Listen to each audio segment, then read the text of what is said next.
কুরু বৃদ্ধ পিতামহ। প্রথমে এই যুদ্ধক্ষেত্রে শঙ্খ বাজালেন বৃদ্ধ পিতামহ, মানে আমাদের ভীষ্ম।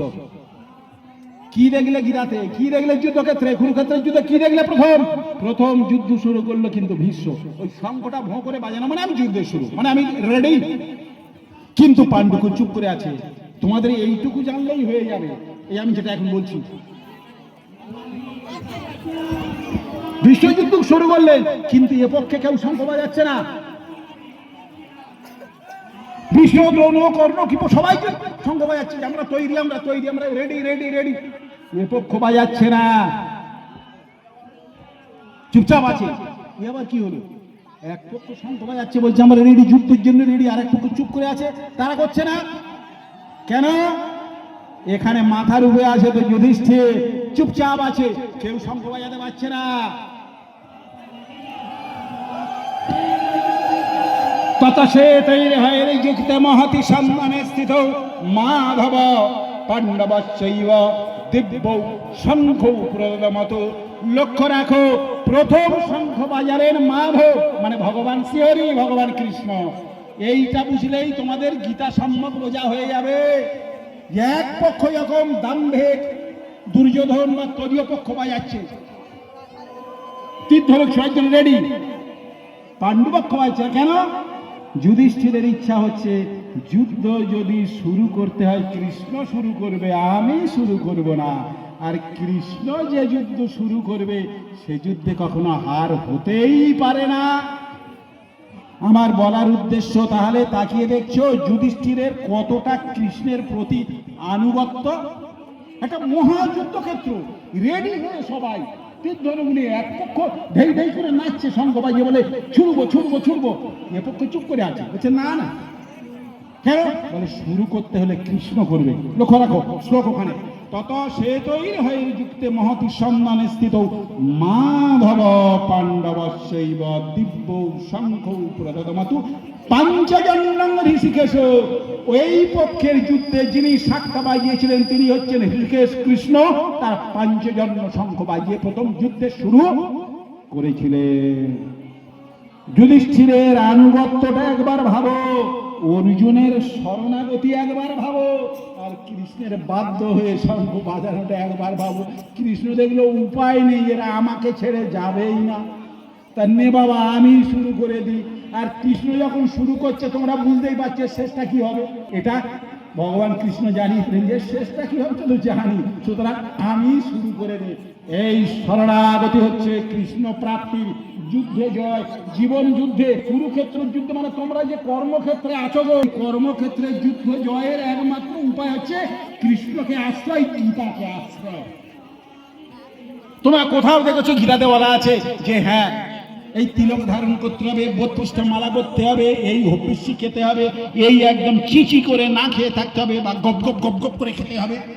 এসব কিছু বলেনি ভগবান। বলেছে আমার শরণাগতি মনমনা ভব মদ ভক্ত মদ জাতি, আমার ভক্ত হয়, আমার গ্রহণ করো, আমাকে নমস্কার করো, আমাকে আশ্রয় করো। এটাই ভগবানের কথা। ওসব যা কিছু বিটকেল বিটকেল যুক্তির অংশ, পাড়েদের মানে বড্ড বেশি মাথা মোটাদের যুক্তি। এইদিকে তিলক না দিয়ে এইদিকে দিলে না কৃষ্ণ রাখবো, সব ভুল কথা। কৃষ্ণ তোমার শরণাগতি ছাড়া কিচ্ছু চায় না, কিচ্ছু চায় না। শরণাগতি হলে তিনি কলার ছোবা খান, কলাটা ভক্ত খেয়ে নেয়, আর তিনি ছোবড়াটা খান। তিনি দেখিয়ে গেছেন সুদামার ক্ষেত্রে যে ভক্ত তো আমি কি করে আছে, বা তুই কলাটা খা, আমি ছোবড়া খেয়ে, উপায় নেই তো।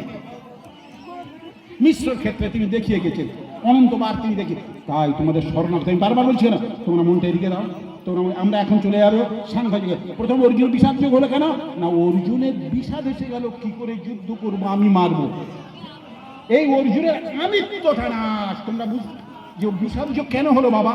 অনেকে জিজ্ঞেস করে ও ভগবান তাহলে যুদ্ধে তাদের লেলিয়ে দিলেন? অর্জুন বলল যে ভগবান আমি যুদ্ধ করব না, আমি একটা ভিক্ষা করে খাবো। গুরু নহত্বা পড়ে গেছে তোমরা, গুরু নহত্বা হি মহানুভাবান শ্রেয় ভক্তুং ভৈষ্যমপিহ লোকে হতোয়ার্থ কামাংস্তু গুরু নেইব ভুঞ্জীয় ভোগানে রুদ্র। ভগবান আমি শুধু একটা খোলকাম ছেড়ে আর হরি হরি করবো আর ভিক্ষা করে খাবো, আমি যুদ্ধ করবো না। ভগবান বলছেন সেটা হবে না। হে মনুষ্যকুল, হে আমার সুধীর ঘাটের অধিবাসী বৃন্দ, বা যারা অন্য জায়গায় থেকে একটু গীতা অনুরাগী, হে আমার কৃষ্ণার ভগবান, তোমরা কি বুঝতে পারছো যে ভগবান কি বলতে চাইলেন? অর্জুন বলল ভিক্ষা করে খাবো, আমায় যুদ্ধে ঠেলে দেবেন না। ভগবান কৃষ্ণ বলল তোকে যুদ্ধ করতে হবে। ওই কাপুরুষের কাজ তোর নয়। তাহলে সংসার কর্মরূপ কুরুক্ষেত্রে তোমাদের যুদ্ধরূপ কর্ম করতে হবে। তোমরা যদি মনে করো সব ছেড়ে ছুড়ে দে, আর বাবা আমি ওই বনের ধারে যাবো কি বৃন্দাবনে যাবো, ভগবান বলছে না, হবে না, তুমি পালিয়ে গেলে। কোথায় বলেছে ভগবান? ভগবান শ্রীকৃষ্ণ বলছেন যে গীতাই আমার পরমার্শ। আমি স্টেজে বলে গেছি যে মনুষ্যকুলের মধ্যে গীতা অপেক্ষা আমার প্রিয় আর কেউ নেই। যারা বলে ওইটা প্রিয় সেইটা প্রিয়, ভুল কথা, ভুল কথা, ভুল কথা। প্রমাণ দেখা তারা আমি এখানে, আমি তো শ্যামল মুখার্জি, তোমরা হয়তো দু একজন চেনো আমায়, আমার মামার বাড়ি এখানে ছিল। যাই হোক, এখন এই গীতায় ভগবান বলছেন, শ্রীকৃষ্ণের কথা বলে গীতা আশ্রয়কারী আমার সর্বাপেক্ষা প্রিয়। তাহলে তোমরা গীতা আশ্রয় করবে বলেছি না, একটা শ্লোক হলেও পড়বে আর তার নাম নেবে, তাকে আশ্রয় করবে, গীতা আশ্রয়। তাহলে গীতায় ভগবান বলছেন যে আমায় একটু পত্র পুষ্পম ফলম তোই আমি জো মে ভক্তি হচ্ছে। বলে বাবা একটা পাতা পাবি না, একটা ফুল পাবি না, বলে একটু জল পাবি না, এইটুকু আমায় দে না। ভক্তি তুমি বলে যে ভক্তি করে দিয়েছি, জমে ভক্তি যাচ্ছে, ভক্তি করে দিও। তার মানে শরণাগত আশ্রয়, তুমি ছাড়া কেউ নেই, তুমি ছাড়া কেউ নেই আমার। আমার আশা এবং আমার আশা যাওয়া দুটোই তোমাকে, এটার নাম হলো আশ্রয়।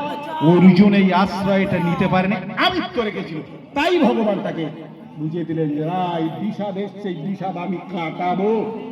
তাহলে অর্জুনের ত্রুটি কোথায় ছিল? তার আমিত্বে, যে আমি যুদ্ধ করব না, আমি ভিক্ষা করে খাবো, আমি মরে যাব, আমি এই পাতকি হব, আমি আমি আমি আমি আমি আমি এই আমিটাই বাদ দাও। ভগবান নাম কৃষ্ণ বলছেন না হং না হং তু তু, এই আমিত্বে জীব গেল, আমিটা যায় না গো। এটা তো আমার আহুতির সময়, কত আমি বলবো। এর মধ্যে প্রবেশ করবে বাড়িতে, একান্তে, গোপনে আমার কথাগুলো